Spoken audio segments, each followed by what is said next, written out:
안녕하세요. 전대환입니다. 전대환의 항암 일기, 혈액암 투병기 5번째 영상입니다. 어제 처음으로 항암 치료를 받았는데요. 그 이야기는 다음 영상에서 해드리기로 하고요. 그보다 먼저 돈 이야기부터 먼저 잠깐 하겠습니다. 암에 걸렸다 하면 큰 걱정거리 중에 하나가 돈 문제일 겁니다.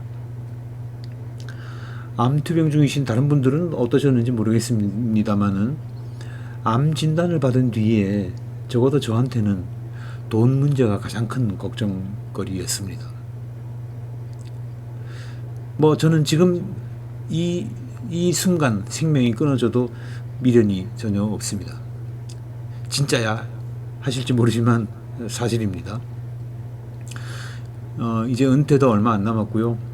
자식 농사도 다 잘 지어놨고 아들, 딸 둘 다 짝도 잘 찾았고, 그러니 어차피 한번 왔다 가는 인생이니까 조금 빨리 간들 뭐가 문제겠습니까? 다만 문제는 남은 식구들에게 빚만 잔뜩 안기고 가게 되면 어쩌나 그런 것이었습니다. 그건 참 사람이 할 짓이 못 되죠. 유산은 못 남겨줄 망정 그 집만 잔뜩 지어주면 안 되지 않겠습니까? 자, 암에 걸리면 돈이 많이 필요합니다.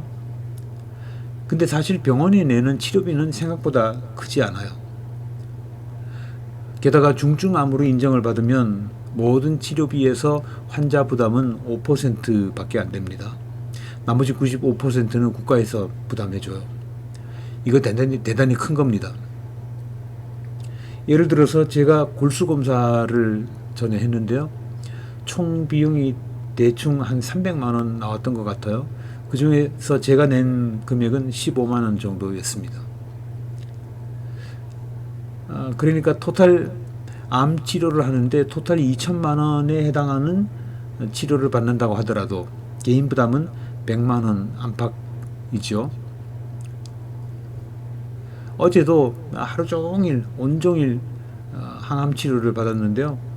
병원에 낸 돈은 23,170원이었습니다. 자, 그러니까 암에 걸렸다. 이거 중병이잖아요. 암에 걸렸다. 그거 치료하는데 개인 돈 한 1, 200만 원 정도 든다?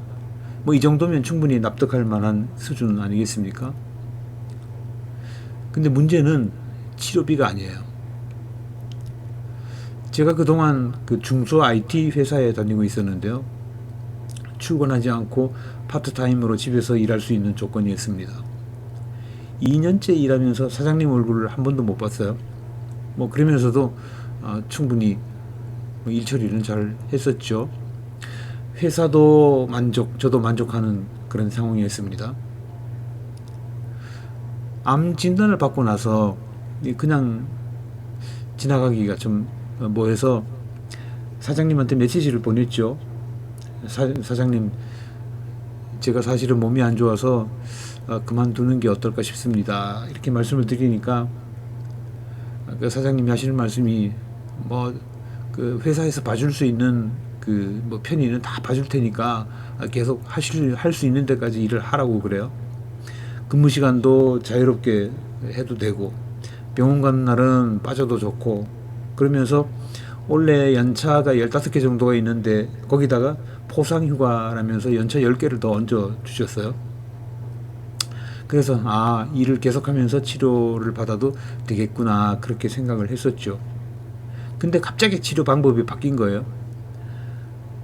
한 달에 한두 번 그렇게 치료를 해나갈 계획이었는데 의사 선생님 말씀이 그렇게 천천히 할 게 아니라 집중적으로 치료해서 완치까지 가보자. 상태를 호전시키는 것이 아니라 완치까지 가보자 그러시는 거예요.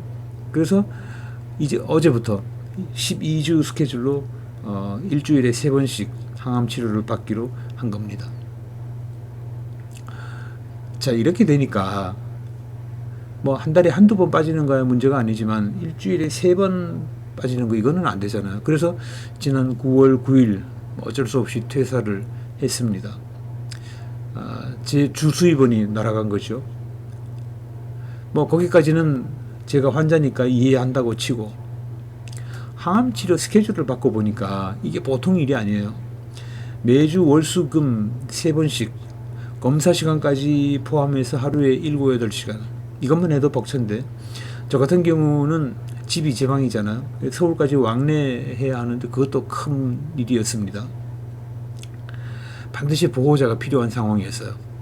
그래서 그동안 요양보호사로 일하면서 우리 집 생활비 일부를 책임졌던 제 아내도 사표를 낼 수밖에 없었습니다.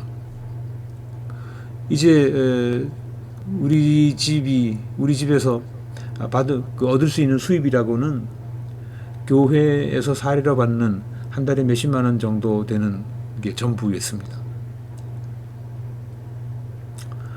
다시 말씀드리지만 암에 걸렸어도 병원 치료비는 큰 부담이 없습니다.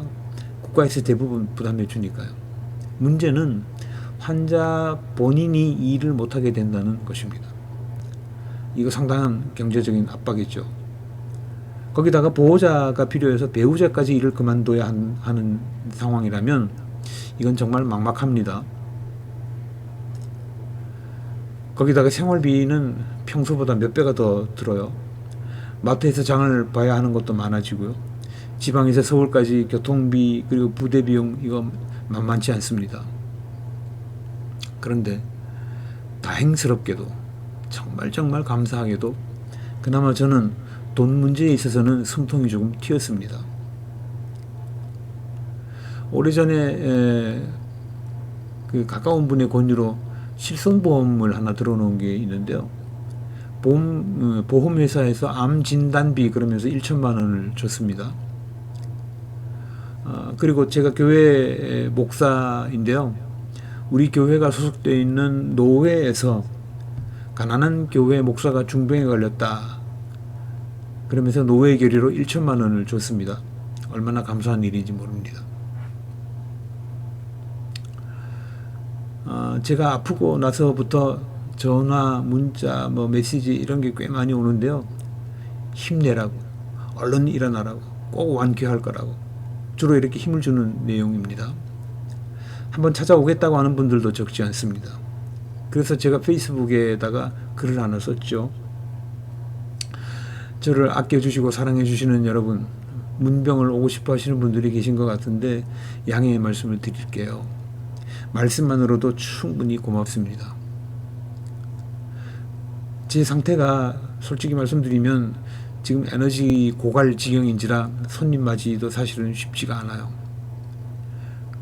그래도 격려와 응원을 보내기를 원하신다면 사과 한두 알 정도를 사 먹을 수 있게 5,000원도 좋고 10,000원도 좋으니 차라리 돈으로 보내주세요. 그러면서 계좌번호를 올렸습니다. 참 뻔뻔하지요. 그렇게 해놓고도 이게 사람의 생존 본능이 아닌가 그런 생각을 하면서 스스로 위안을 삼았습니다. 어쨌든 살아보려고 버둥대는 모습으로 이해해 주시기를 바라면서 그렇게 한 거죠. 그 결과가 어땠을 것 같습니까? 놀라운 일이 일어났습니다. 오늘 이 시간까지 입금된 금액이 667만 원이에요. 정말 많은 분들이 어마어마한 사랑을 베풀어 주신 겁니다. 이 자리를 빌려서 다시 한번 깊은 감사의 말씀을 드립니다. 이게 결국은 다 빚일 텐데 얼른 털고 일어나서 두고두고 다 갚아야죠. 더 많이 갚도록 힘쓰겠습니다. 오늘 말씀드린 내용을 요약하면 이렇습니다. 암에 걸려서 치료를 받더라도 물론 개인적인 형편에 따라서 조금 다르기는 하겠습니다만은 실제 암 치료비는 많이 들지 않습니다. 그렇지만 생활비와 교통비 등 부대 비용은 급격하게 증가합니다. 그런 중에 환자와 보호자가 직장을 그만두어야 하는 일이 생길 수도 있죠.